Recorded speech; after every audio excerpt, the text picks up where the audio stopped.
ఎన్నో సంవత్సరాలు వయసు కలిగిన ఎత్తైన వృక్షం. ఈ వృక్షానికి చుట్టూతా తమలపాకుల లతలు దట్టంగా అల్లుకునున్నాయి. ఇదంతా వారాహిమాత తపస్సు చేసుకున్న గృహ ప్రాంగణంలో ఉన్న వృక్షాలు. శ్రీశైలం వచ్చే చాలామంది వరకు ఈ గృహ గురించి తెలియదు.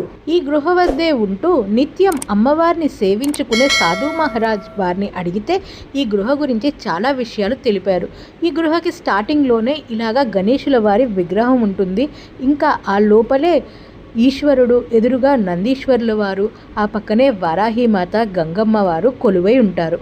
ఈ గృహలోను కొండ ప్రాంతంలోనూ సహజంగా వచ్చే జలమంతా కూడా ఇక్కడ శివలింగాన్ని అభిషేకిస్తూ కిందకు వెళ్ళి పాతాళ గంగమ్మలో కలిసిపోతాయి.